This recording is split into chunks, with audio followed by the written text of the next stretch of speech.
Dun, dun, dun. It says we're live again. Oh, one more time. Shall I pinch you to make sure? I'm never sure. Every morning I think, am I here or is this a meme? Is this the real life or is this fantasy? Exactly. Well, today we are absolutely thrilled to have on TeaFlix Tuesday as our very special guest, Billy Amendola. He is one of the most respected musicians and industry leaders in the music business. He's a New York-based studio drummer, songwriter, producer, podcast host, celebrity interviewer, mentor, and advisor. And he was a founding member of the late-seventies band Mantus, which released 2 albums, scored 3 Billboard top 10 dance singles, and toured across US, Canada, and Europe. For 25 years, Billy was associated with Modern Drummer magazine before he left in 2022, after which he hosted 94 episodes of his own Billy's Bubble podcast. So he's an old hand at this, with the Drum Channel. He's a pioneer in electronic programming and hybrid drumming from the mid-'70s through the '90s. He recorded on countless albums, TV commercials, soundtracks, and remixes. In 1987, Billy's hybrid sound helped shape Debbie Gibson's debut album, Out of the Blue, which spawned global hits including Only in My Dreams and Shake Your Love. Billy's also performed with Ringo Starr's All-Star Band and regularly attends Starr's annual Peace and Love birthday celebrations. Beyond performing, he served on the advisory boards of the Sessions Panel, Music Will, formerly Little Kids Rock, and the Raven Drum Foundation, co-founded by Def Leppard's Rick Allen and his wife, singer-songwriter Lauren Monroe. These organizations promote music and education and support veterans and first responders. With over 50 years in the industry, which you won't believe when you see his pretty face, Billy brings both creative and business expertise. He's an active social media influencer, sought after for product reviews and mentoring, and currently contributes video and TV interviews for Rock Cellar magazine. Inspired by seeing the Beatles on the Ed Sullivan Show in '64, Billy began formal drum lessons and received his first drum kit from his grandparents, a spark that launched a lifetime in music. He's now the host of the Drum Channel's podcast, Billy's Bubble. Welcome, Billy Amendola. Wow. Hello, Billy. What a How pleasure. about that then? So nice to see you. What a pleasure to be here. I think I have to take you with me everywhere I go. You make me sound so important. Well, you are. Well, I'm the president of your fan club, I'm sure. Oh, yeah. Well, I might jostle you for that, but I think May Pang might win. I think she's known Billy longer than us. Yeah, May is a very, very good friend and a fan of the show. And Yes. that whole Beatles circle is It's great, isn't it? very tight-knit, but Yep. once you're in that circle, it's like you can't get out. It's like Hotel California. That's right. Yeah, you can never leave. You can never Yeah, leave. exactly. So Tell me. winding back to the beginning. Okay, yeah. Now, by the age of 14, you were already playing professionally, I read. You started a beautiful band called Uncle Sam with friends. And that band evolved through several lineups and names, including Gypsy. And in 1976, you became Mantus. Tell us about that. Well, yeah, I was fortunately always the youngest of the crowd, so it's a great experience to be young like that, because as I we get older, you realize who you grow up with is very, very important in developing your life. So thankfully for me, a lot of my friends from going back to when I was 14 are still very active in my life. A lot of the same players. I only had one sibling and he passed away young. And these, growing up with my fellow musicians, we were really like a family. It was like having brothers. So I and being the youngest, they taught me a lot without me realizing it at the time, because when you're young, you think you know everything, and Of course. But it was great. When you're old, you do too. Yeah, but it was great. Yeah, Ruth, do you listen to Mom all the time? Oh, she has to. I have to, yeah. Yes, dear. So, but it's important, and so Uncle Sam started at 14, and my buddy who was older than me, I met Mike Riddle. Who's my main guy to this day. When I was 10 and he was 15, and he managed that band. And my lead singer that was in Mantus was first in a band with Mike Riddle. And we played block parties and back in the day, all the high school dances, and it was great. And then some clubs we played, I used to have to be snuck in, play, and then I'd have to get out. Of course. And then Uncle Sam developed to Gypsy. And that was most of the same members until 76 when we got Jimmy Mayer into the band. We had two Jimmys in the band, which confused everyone. Yeah. And then we changed the name of the band to Mantus in 76 because dance music was getting so popular and we were a rock band. Right. We were playing Zeppelin and Queen and Uriah Heep and all the English bands, Deep Purple. And then disco was getting so big when we started playing more sophisticated places. They dressed us up in these monkey suits, as we called them, and we started playing Hilton hotels and the Playboy Club and everything, and playing top 40, which 90% was they didn't want to hear rock. They wanted to hear what was on the radio, which mostly was disco. Long story short, we were playing a club in the city and we got a deal because we were fooling around at 2:00 in the morning. Nobody was in the club and we were fooling around. Instead of playing what we were supposed to be playing, we started playing some funk music. And this gentleman came up at the end of the night and he said, I was going to leave, but then you guys went into Brick House. I think we jammed on Brick House by the Commodores for about a half hour, but really playing funky. Yeah. And now you got 5 white guys from Brooklyn, all long hair, looking like rock and rollers, but we could play funk. We were all into Motown as much as we were into the rock. Right. So he offered us he said he had a little independent label and could we write a disco song? And then we just looked at each other and said, yeah, we could write a disco song. He took us into the studio. We wrote a disco song, what we thought was disco, but it was a little heavier. It took off in Canada. And then he came back to us and said, let's do another 12-inch single, which we did. And John Jellybean Benitez, the famous John DJ, that was his first record that he mixed. And that was our first, real record. And Butch Jones, my engineer to this day, he engineered that record. So that's how we met. He did Madonna's first record. He did Talking Heads. He did a lot of people. So that record took off, and all of a sudden, it was Dancing Freestyle was the first single. It came out. It was number 2 on the dance station here for 8 weeks. Wow! And he said, let's do an album, and we said, okay. So now all of a sudden, we were a so-called disco band, and they wouldn't let us put our picture on the cover because everyone thought that we were an African-American group. So we loved that. So we went for it, and then the album came out. We had another top 10 record, and then we took off. We started touring, and then all of a sudden, everything was happening. We were playing Life of a Rock Star, limousines, flying, doing the whole thing, destroying hotel rooms, even though we were supposed to be, a disco band. That's funny. Play that. We still had long hair and looked like a rock band, so it gave us a little bit of an edge. Yeah. You guys sound like you were the inspiration for Play That Funky Music, White Boy. Well, I got it. That's a great story because Rob Parisi from Wild Cherry, who wrote that song, is a very good friend.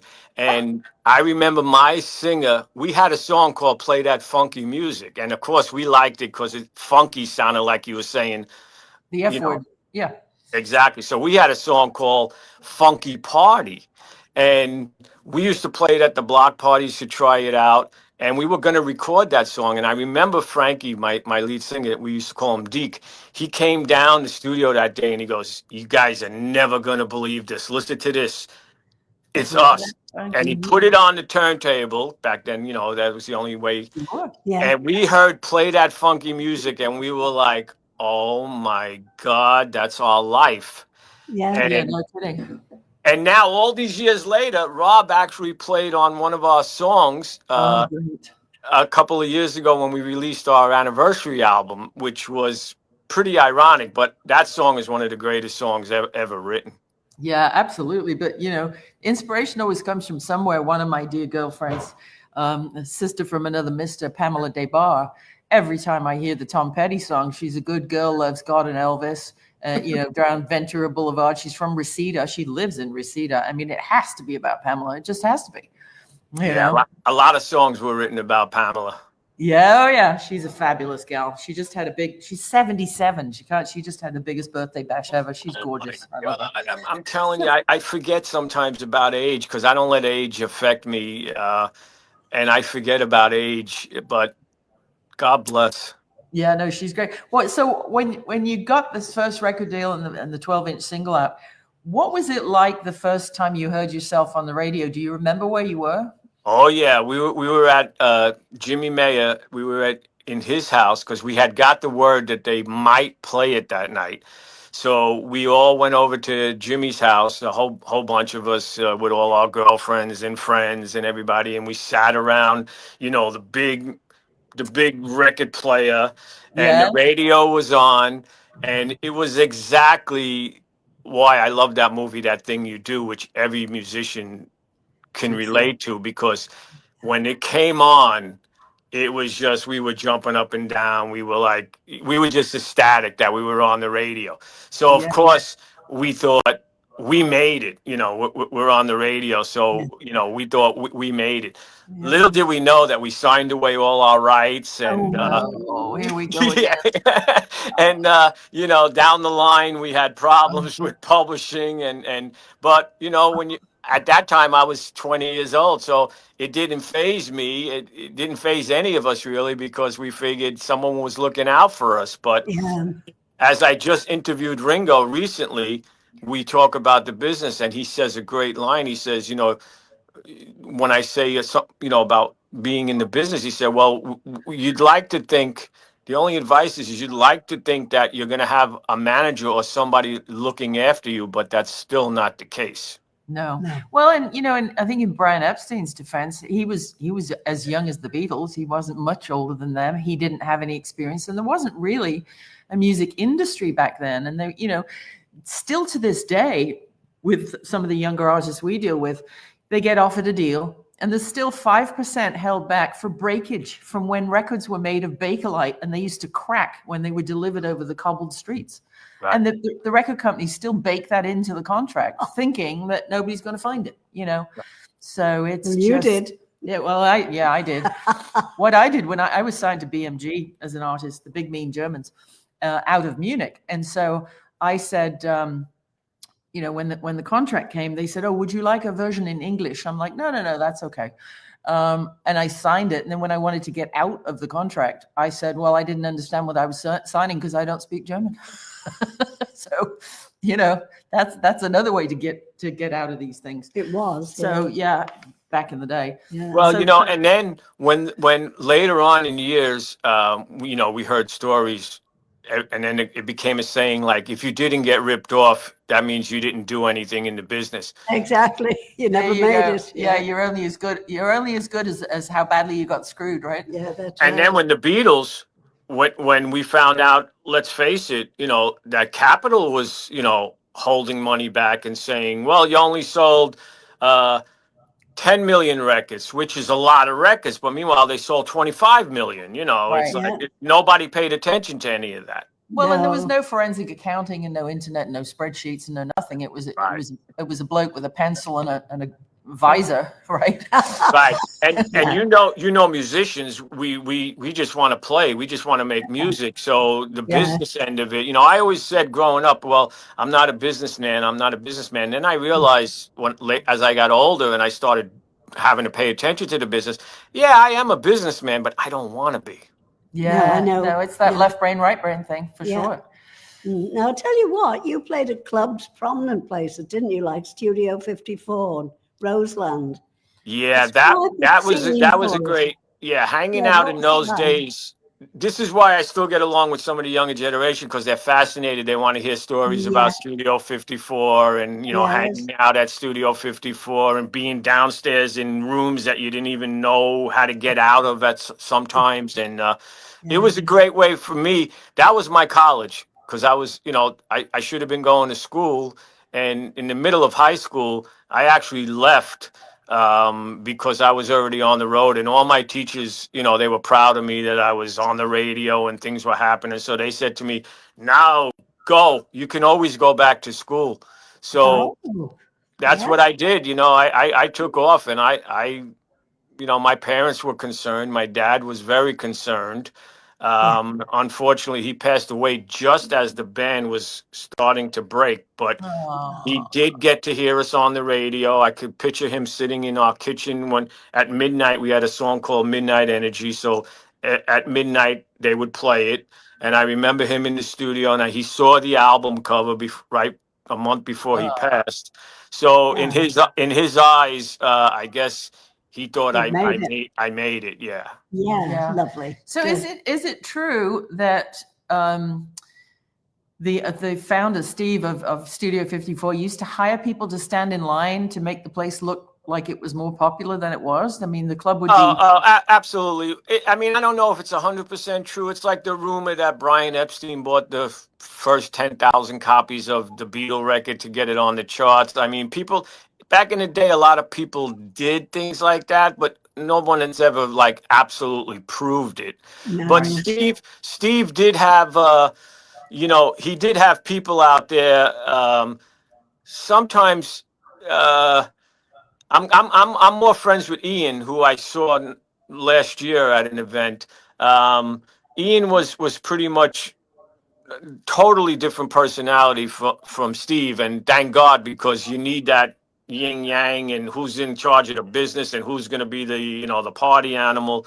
But Steve, when he was picking out those people, he had people that he would yell at and say, "You're not getting in." And I think he knew those people. I think some of those people were, it became a big phenomenon. Yeah. That's what made the club so big. It's like, oh, let's Mhm. see if we could get into Studio 54. Yeah. That's crazy. That's just Big challenge, smart yeah. marketing, though. Yeah. Oh yeah, no, and also there was a lot of celebrities, so you know what it's like. If celebrities want to have a place that they can go and be amongst themselves without people trying to take pictures, people trying That's to, you know, Glom Yeah. onto them. yeah. Yeah. I tell you what, you were amongst the earliest drummers to combine acoustics and with real electronic drums in the US studio work. What brought that all about? That happened, I get asked that question all the time, and I always say I have to find out who the drummer was, and for some reason I just don't know. But I was always into different sounds and trying some different things, because playing the drums, drums are great, and I love the drums, but I like the electronic sound. When I first heard a couple of guys using him, Jimmy Braylauer, he was like the master back in the day, who did a lot of that work. Even Jeff Porcaro, people didn't know what that weird sound was that he was getting, and then people were using the organ rhythm box, which kind of later developed into a drum machine. But what had happened with me was, when the drum machine came out, I embraced it. All the drummers, everybody got scared, no matter who they were, that we were going to be replaced. Like AI Yeah. now, we're going to Yeah. be replaced. So I looked at it as a good thing, because I always liked playing along either with another drummer or a percussion player, or vice versa. So when the drum machine came out, I embraced it right away. And even before the drum Right. machine, Frankie Deke again, he used to do sounds. He would go, which was a backward cymbal. He'd go on top of my snare drum. So we started developing like different kind of sounds. And then when Syndromes came out, I got Syndromes right away, and I used them on the Mantus stuff. And there was only, I think, Ring My Bell was out at the time with that sound. There was only one or two records out with that sound, but I really used it as, instead of using tom-toms, I used that Syndrome sound, that boom, boom, boom, boom. So it became like a little bit of a trademark, and the Mantis sound. Yeah. So when the drum machine came out, I embraced it. I loved it because it taught me to be a songwriter. And I would program just a basic beat. And then instead of having to sit behind the drums, like if you watch Get Back with Ringo, poor Ringo, he's sitting there, and he was like a human drum machine.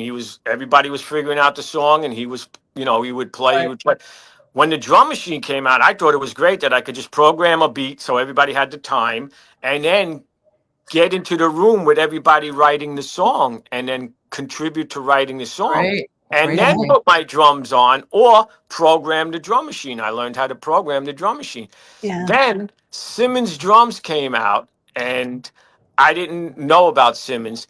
I went to see the Thompson twins because I was very into the whole, by now it's like early 80s. I Right. was very into the whole British, always from day one, British music. And then when that whole scene came out with the Thompson twins and ABC, I went to see the Thompson twins and I saw this drummer playing this drum kit that looked different, but it sounded like a drum machine because it was Simmons. So I did everything I could to find out and I went to Manny's on 48th Street and they ordered me a set, and I could have bought a car at that time, and I did everything I could. I begged my mom to, to help me, and Oh, funny. I bought that kit, and I was one of the first ones in the state to have that Simmons kit. So at one point, I was started to get hired to do dance music because I was known in that field. So I got hired. Butch was doing a lot of dance records. He would say, "Somebody needs you to come in, do some tom-tom overdubs." So I great. started playing Simmons on all these, and because I had them, I would rent them out, even if it wasn't for my session. That's smart. Yeah. That's So really smart. it really, I embraced it. I really loved it. And then when I did the Debbie Gibson record, That was going to be my next question. You played on her 1987 album Out of the Blue, which included Only in My Dreams and Shake Your Love, and got a triple platinum RAAA award. And you were just with her recently at her book launch. But so how did you get hooked up with Debbie Gibson? Because of the drum sound, or? No, that was Fred Zaw, who was he was Madonna's main keyboard player. Okay. In all her early records, some of those early records is only her and Fred. He Amazing. programmed all the keyboards or played the keyboards, and then Butch engineered her first record, and Fred and Butch were friends, and then Fred became a producer at one point, and he was one of the first ones to have like a home studio, but a major home studio. So he had Madonna down there, and he had a bunch of people. Well, hopefully he'll come back. Isn't this fascinating? Are you back? Okay, I think you're back. Oh, okay. Okay. Yeah. So you were saying, and he was one of the first ones. So Fred Zaw. So I became part of his like A team with Ira Siegel, Bashiri Johnson, a couple of Jeff Smith played the sax on that record, who I recently haven't seen in like 20 years, and he just recently we did a show together.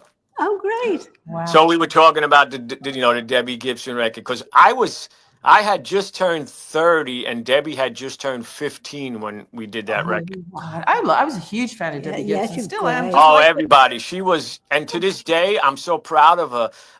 That's why I wanted to surprise her last week at her book launch, because I wanted to surprise her. I kept in touch over the years, and the last time I saw her was a few years ago, but I wanted to surprise her. So that night when I went back after it was over to surprise her, she was like, "Oh, why didn't you tell me you were here? I would have gave you a shout out." But I was like, "No, it's not about me. It's about you." So nice. Great. She's Yeah. always we had a nice time. She's always been such a class act, because a lot of those pop girls were just signed because they were kind of sleazy and trashy and whatever, but she always seemed like a real class act to me.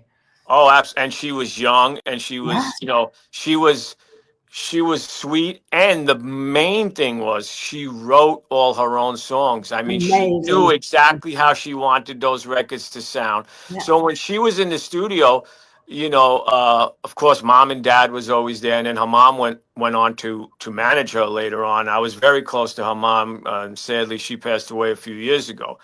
And so with the Debbie Gibson record, I had my Simmons kit, and I had a program in there with this like weird sound with that kind of sound that I was using on one of my tracks, but I hadn't recorded it yet. So I said, "Oh, let me try this for this." And then as soon as I went into that beginning part with the drums, everybody was like, "That's it. That's it. That's it." Nice. Those moments are indescribable, aren't they? When you just hit on a, when like Klaus Vormann plays the bass intro on You're So Vain. He was just messing around and Exactly. and they wouldn't be the same song without Klaus. He didn't even know they were recording. He was just sitting there fiddling about with his bass, and they're like, wait, stop, what was that? Do that again. I love that you know that, because that happens all the time. And another thing was Russ Teineman produced Stevie Winwood back in the Highlight. J.R. Robinson was just fooling around, hitting the rim and doing this thing. And Jimmy Braylow had programmed the drums. So he was just kind of like waiting and hit. And then everybody said, what is that? Do that again. And he was like, do what? Do what? This is why the great engineers always hit, like Butch. He used to hit record, and we didn't even know recording was starting already. That's one of our dear friends and clients who mixed and engineered some of Martin's music. The Geist music project is called Nico Bolas, and he's been Neil Young's partner for 1,000 years. I talked to Nico yesterday. He's recording in Nashville right now. And he said, when you hear Neil Young's truck pull in the gravel on the parkway in the studio, hit record, because you just don't, you don't know what you're going to get. And moreover, you don't know what you're going to miss. And I say this all the time when we speak about this topic, the younger generation, this is what's missing in music. People are not together. We call those happy mistakes in the studio. Yeah. And that's where the magic happens, because when you're sending tracks back and forth, yes, it is a good thing because it's a tool. And if somebody's in the UK and you want a track and you need somebody to do something, you send a file back and forth. But this is why I love Nashville, because the recording studios in Nashville, everybody still records together like back in the day. Right. And you cannot, there's just something about creating magic when you have other people in the room. You play off of other people. Somebody else gives you a better idea because they enhance the idea you already had. Yeah. And the younger generation doesn't understand that. So, and unfortunately, they can't do it because they're not used to doing it that way. So you got to have the best musicians be able to cut that track in 1 or 2 takes. But nobody's got budgets anymore for that. And that's what's missing in music these days. Well, I always like, our regular viewers know I'm a big foodie, and we manage a bunch of chefs and do PR for chefs and restaurants and what have you. And to me, the analogies between food and music are very similar. And in Nashville, you've got a bunch of people in a studio, and it's inclusive because even if you don't read dots, they have what they call the 1-4-5 system, right? So if and they say it's 1-4-5 in the key of D flat or C or whatever. So the first chord is C, and the fourth would be F, and the fifth would be G, right? So you don't even need to understand that. That's the first thing. That's like being in a kitchen where everybody has to pull together from the dishwasher and the potato peeler all the way up to the head chef, right? Great way to put it. Yeah, and then you have the ingredients, but then there's that little sprinkle, the chef's kiss, they would call it, of what happens organically between brains, ears, vibrations, musicians. And I swear to God, some of the studios, the love comes out the walls. We had John Carter Cash on as part of the String Revolution last week, and he's coming on again in the end of October. And he owns the Cash Cabin, which is his dad Johnny Cash's old studio. And the music just oozes, the groove oozes out of the walls. The wood is part of I know I sound like an old Native American hippie, but it's just, you cannot get the same thing when you ship somebody a track and they return you an MP3 via Dropbox. It's more like frozen food. Yeah. Exactly. That's a great way. Actually, eventually I want to have you two on my show, because I'd love to. I'm doing it. It hasn't been announced yet, but I'm putting together a new show with a friend of mine, Shelley Stelmack. She's very, very popular, doing red carpet events and TV, and she's like, she looks like she belongs in California, and she's never been in California, but she's here on the East Coast, and she does very, very well. So she came to me with an idea about starting something that, she does fashion and art and actors and actresses, and I do music. So we said, let's do something where we could do something together, and we're going to call it The Beat and the Buzz. And the first person that we actually filmed, because we want to get a few filmings under our belt, was Andy Hilfiger, Tommy's Hilfiger's brother, who just launched a whole big line during Fashion Week. So Fantastic. you guys would be great to talk about the food and music and Yeah, Great. absolutely. Thank you. What was it? Some Liverpool comedian once said, "If music be the food of love, give us a tune on your jam butty." ah, that's great. Jam buddy. That's funny. So, speaking of Scousers, Yeah. How did you meet Ringo? I met Ringo probably about it was before Modern Drummer. I met him the first time when he was a guest on Saturday Night Live. Oh, yeah. Um, he was on that night. Billy Crystal. That was the period because it was early '80s, mid '80s. Because my girlfriend at the time, she was a big shot at MTV, and MTV, of course, was new and had just started. And she surprised me by bringing me to Saturday Night Live because Ringo was on that night. And afterwards, we watched it from a private room, and then afterwards we all went backstage. And I only tell this once in a while, and I said it to Ringo one time, and it's like, now that he's a friend, I feel a little bit more comfortable because I know him for so long now.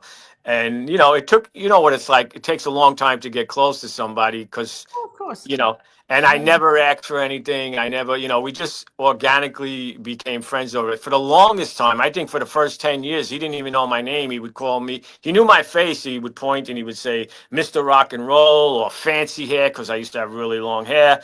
And then finally, we got to really, really know each other through Elizabeth Freud. But the first time when I met him backstage, him and Barbara were backstage. He was, everybody wanted to talk to him, and I just wanted to shake his hand and say thank you for everything, and which I did. But as I was shaking his hand, out of the corner of my eye, I saw Jamie Lee Curtis. Oh, wow. So I'm shaking his hand and I'm thanking him, but I'm looking at Jamie Lee Curtis because I didn't expect to see Jamie Lee Curtis. Random. So I said hello to him and Barbara. We shook hands. I said, it's so nice to meet you. Thank you for everything. And then, of course, everybody, he went right out. And I tell him this all the time. I was looking at Jamie Lee Curtis because Jamie was, at that time, dating David Guest. That's right, from Spinal Tap. Spinal Tap now, which is a nice, that's back out. So that's why she was backstage. So I always tease him, I say, yeah, I go, yeah, it was nice meeting you, but there was Jamie Lee Curtis, and I never even went over to Jamie Lee Curtis, but it was like, wow, that's cool. There's Jamie Lee Curtis. So that was the first time. And then I went to a press conference. I was invited to one of his press conferences when he was starting the All-Stars. And David Fishoff at the time was in charge of that. And David took a liking to me or something. I don't know why. Come on. And, I do. We became friends. And then he started calling me anytime Ringo was doing something to get publicity in Modern Drummer or to promote whatever what Ringo was doing, which of course we always did anyway.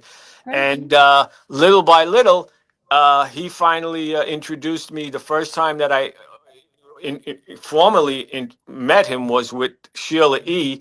And I knew Sheila, and that's the first tour that he was on. And we joked a little bit. He met me. He knew I was from Modern Drummer. And the first thing I said to him, I said, it's all your fault that I'm a musician and I'm a drummer. And he goes, are you any good?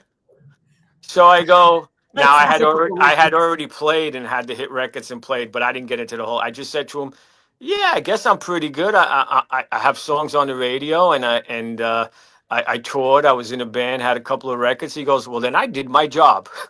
Yeah, that sounds very, very Richie. And then I asked, can we take a photo? And he said, of course. And then we took a photo, and then Sheila, we all took photos, and that was it. And then he was gone.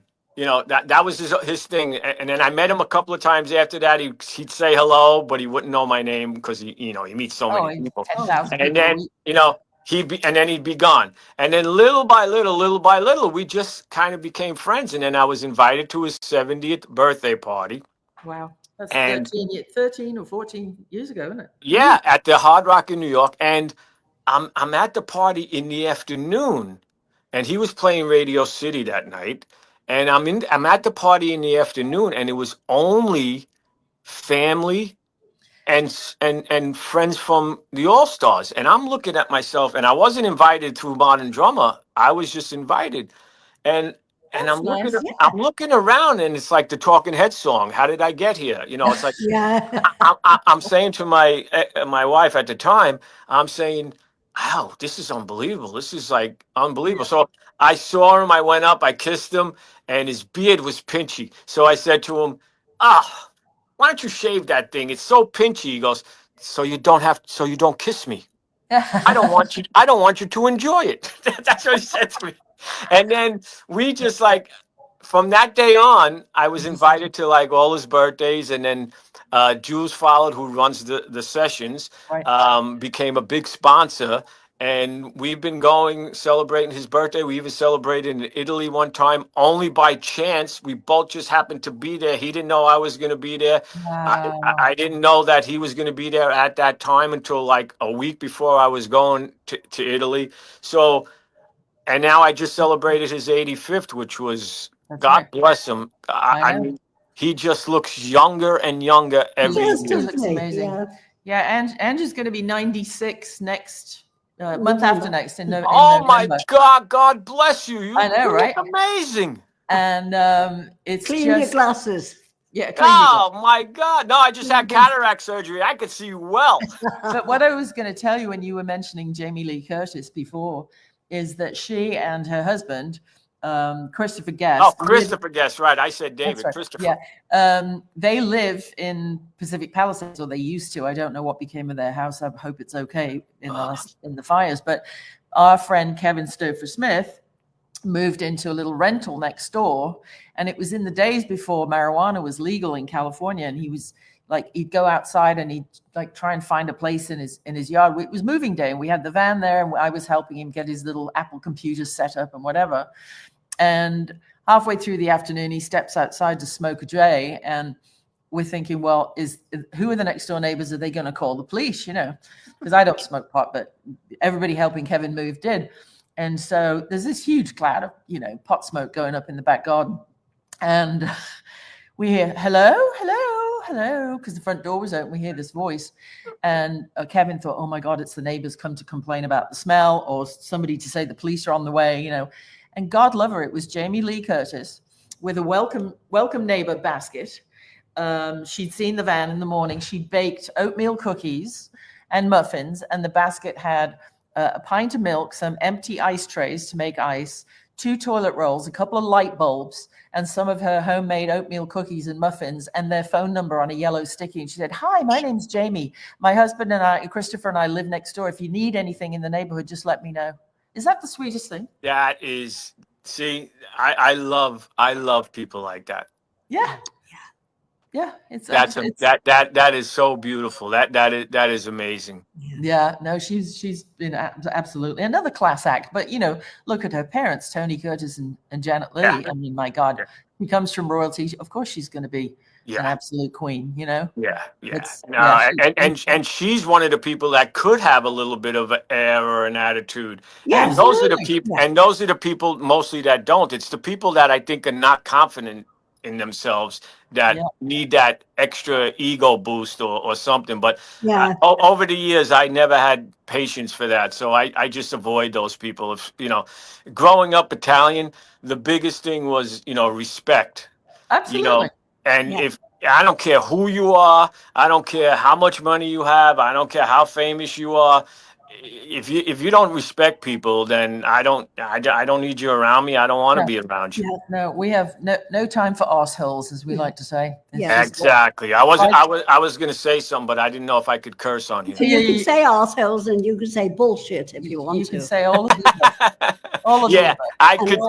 One thing was good growing up in Brooklyn is you see through bullshit very quickly. Oh yeah. That's Oh, right. yeah. That's right. Yeah. So I want to talk a little bit about your inventive side of your brain. You invented a specialty flat drumstick called slappers, Oh, yeah. which means something completely different in it's Liverpool. very I rude. found that out later You on. never call a woman a slapper. No. Oh, no. And it's designed to create different sounds on drums and cymbals like bells, blocks, bongos, Yeah. timbales, etc. How on earth did you come up with that idea? Well, believe it or not, that gave me ulcers because I never wanted to be a drumstick manufacturer, and I didn't think about what would go into making them. So between the patent and trying to have them custom made, and then I was using exotic wood because they were beautiful.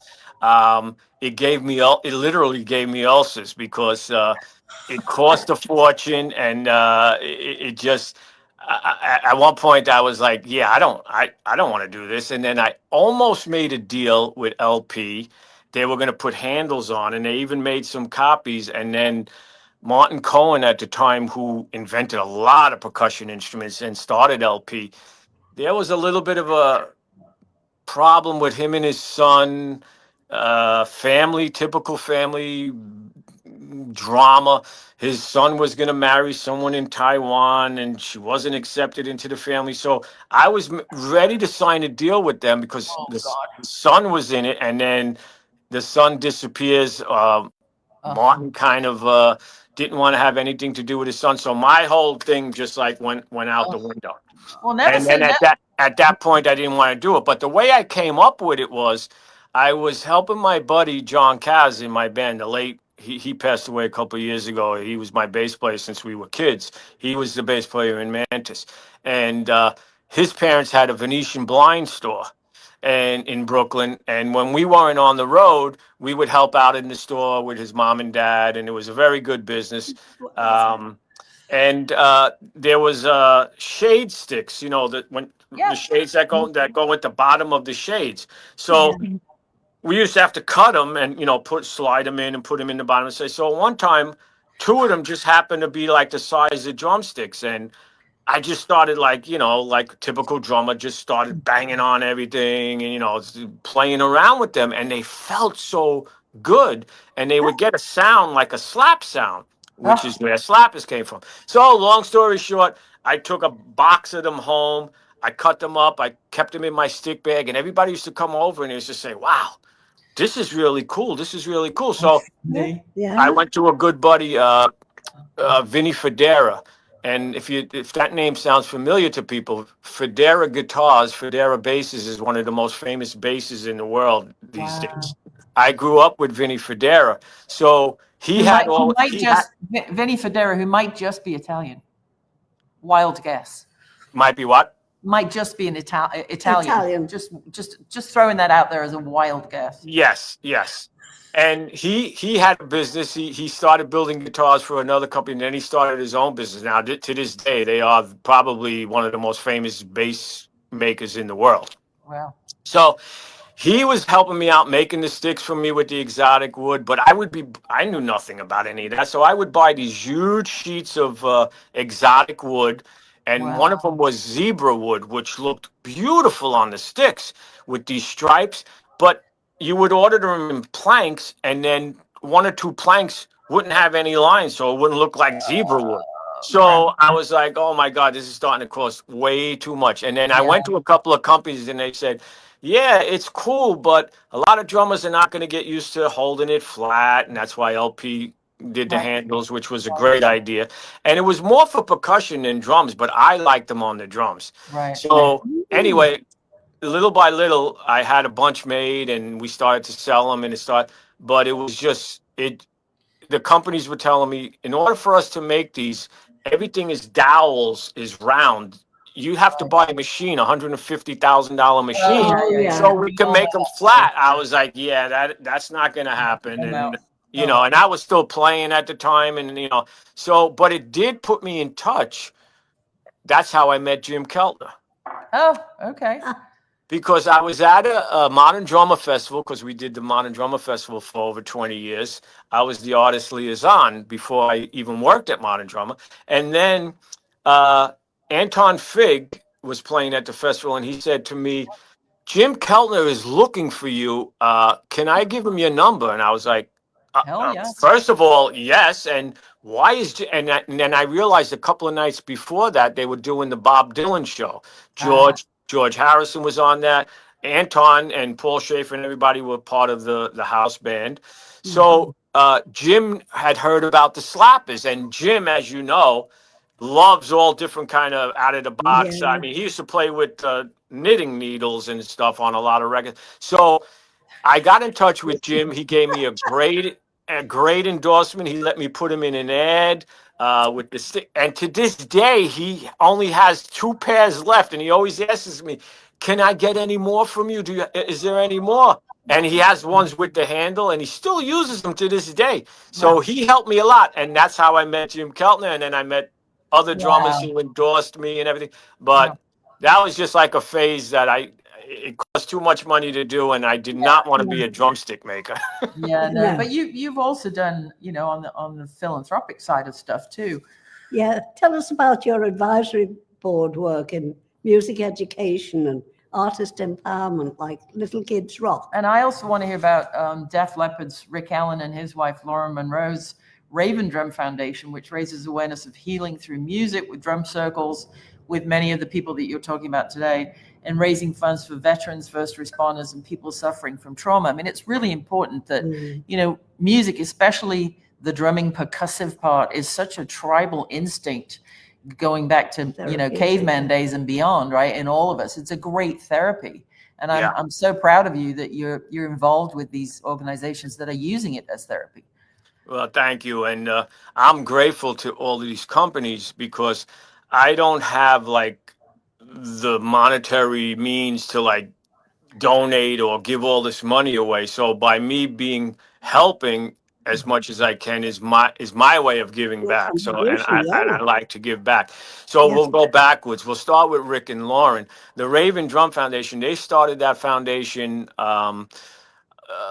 good 25 years ago. And of course, Rick suffering from PTSD for that horrible accident, and thank God that to this day that band stayed together and everything worked out. And Lauren was a big part in his recovery because she's like a holistic healer and just so wonderful. And Rick I tease him all the time, I'm going to ruin his reputation because, when he's with Def Leppard and he's on stage, 100,000 people every night they're playing. And, he is the sweetest person I think that I know. And Pussycat of a rock star, huh? Oh my God, no, he's not a rock star, even though he is. But it is just amazing. So they started this foundation to give back, and he started meeting a lot of people that lost limbs and veterans. And when they told me how many veterans a day commit suicide, and you don't even hear about it, it is heartbreaking. It is horrible. I mean, I could never go to war. Thank God, that's not something, I don't believe in it. It's just, it doesn't make any sense because everybody that we went to war with, we're all friends now and we all live together. But now we still talk about war, and it's still people want. It's too profitable for the big, industrial complex. That's the problem. It all comes down to money. But it's sad because it's human life, and innocent people get hurt in the middle. But so he met all these people. So he started this foundation, him and Lauren, and they did it. And then I knew Rick for a lot of years, even before Modern Drummer, and I was fortunate to be friends with him and become close friends with him. And then when they came to me a couple of years ago and said, would you, can you help us out with a show? We're going to do a couple of shows. And I did a couple of shows for them in California. All I did was make phone calls and ask my friends if they could come. Great. But fortunately, I have friends like Jim Keltner and Denny Sywell, who just put out a book. Today I think it comes out. Yes. And Todd Zuckerman from Styx and Fred Armisen. And I mean, I don't want to leave anybody out, but there's a lot of people because I know all the drummers. And we put together this circle that they do.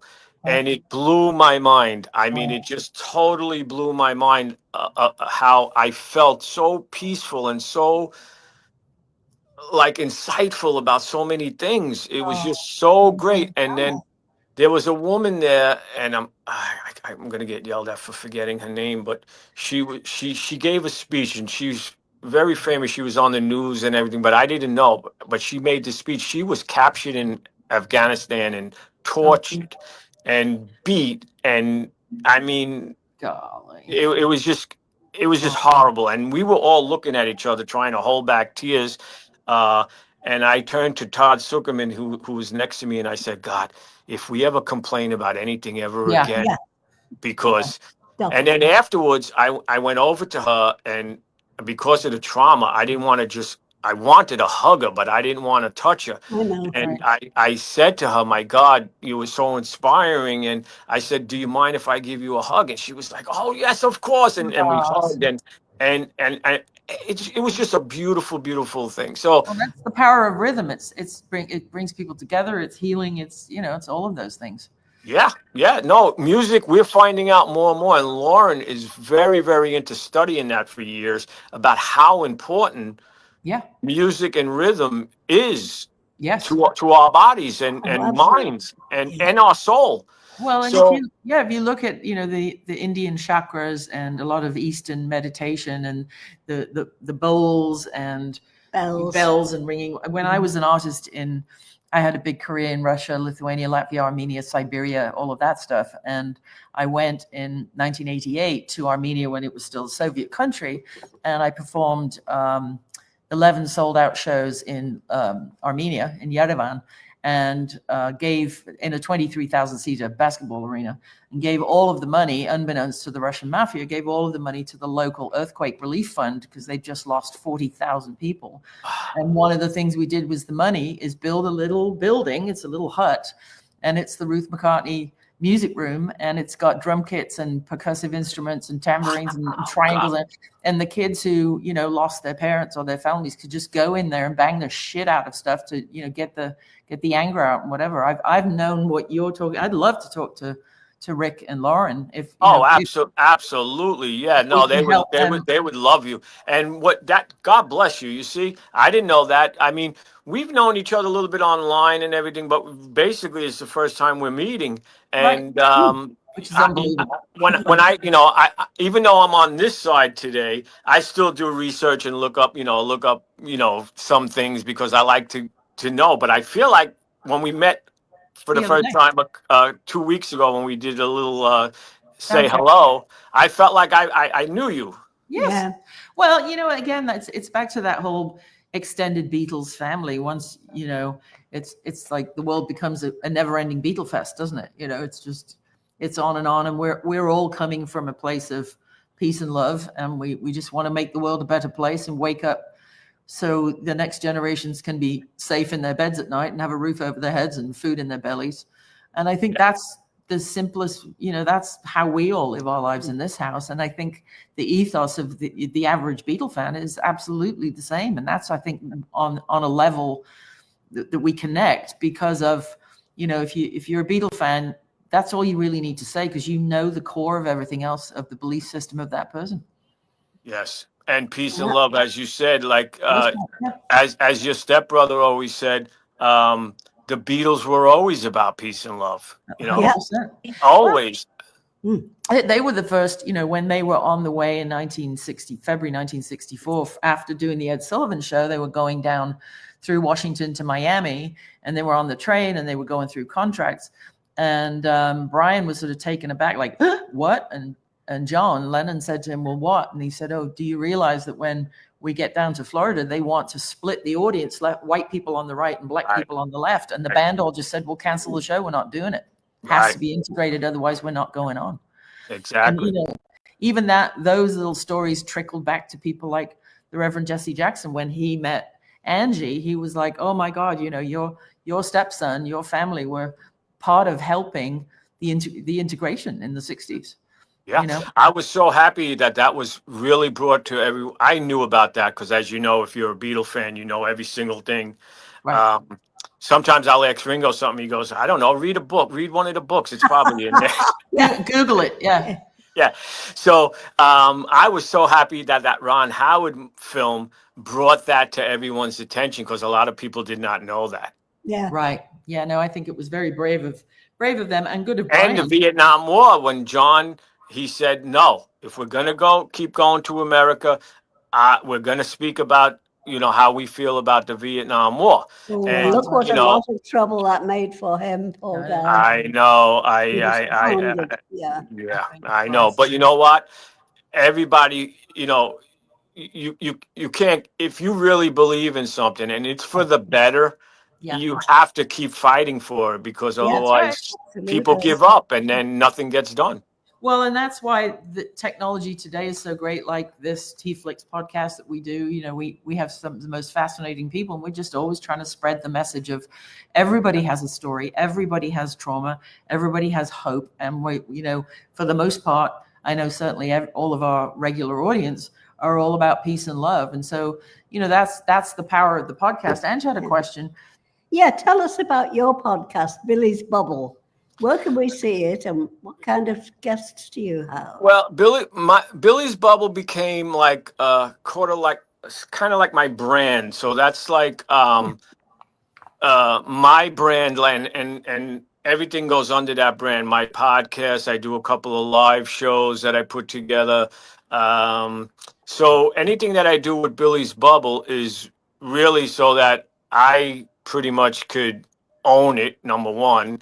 And then I'm fortunate to work with people who will let me have a platform to put some of these, because when I was at Modern Drummer, I was there for 25 years. Of course, I had a huge platform, which Ron Spagnati gave me that break, and he took me under his wing, and then he passed away 5 years later, at 60 years old. He was like a father figure, and he passed from cancer after that.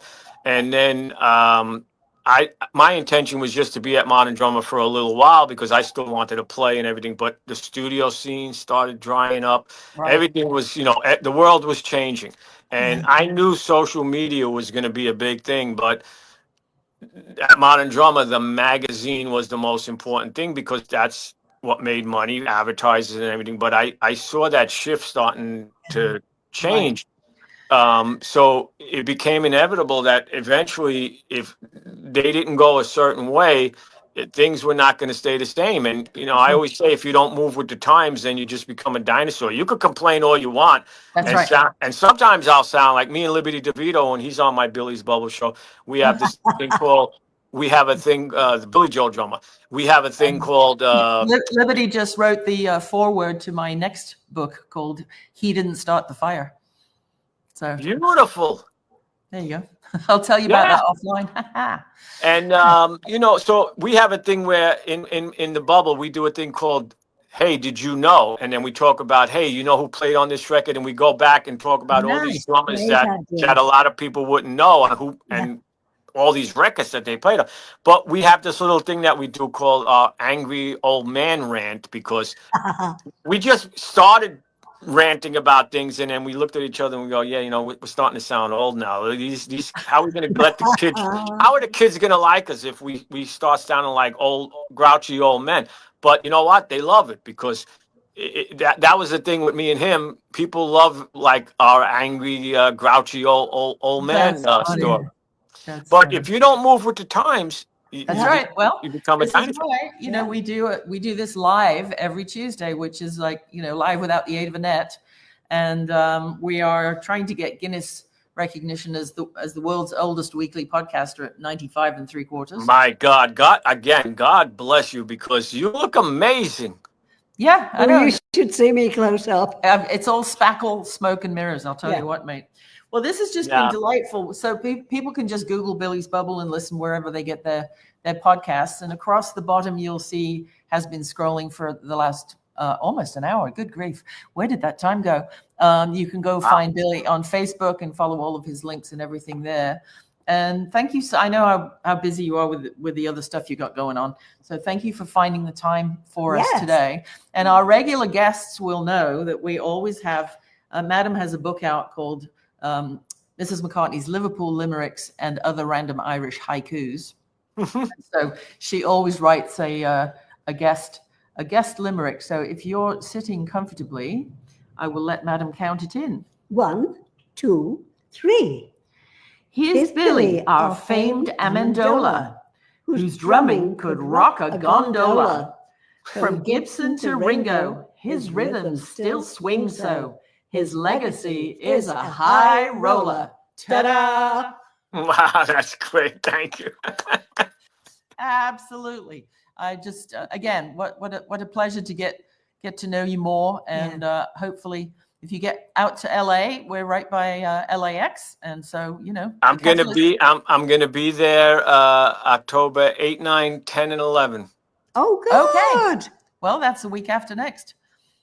Shoot me. Oh my God, that's right. Yes. Shoot me a quick email, and as a matter of fact, I can't. I'll speak to you after this about why I'm going out there, because it hasn't been announced yet, and then I could probably meet you where I'm going to be at the Sunset Marquee. Okay, I think Julian's there at the moment, actually. Yeah, he is. He's out there right now. I'm not sure if he's still going to. I hope he's there when I get out there. I love Julian. Yeah, good kid. All right, Billy. Well, thank you folks for tuning in from all over the world. Literally, this will be up on YouTube later, and also McCartney.com, the McCartney Times. And we can't thank you enough for joining us today, Mr. Billy Amendola. My privilege. Thank you. Bye, everyone. We'll see you kids all of a sudden. Bye-bye. Bye now.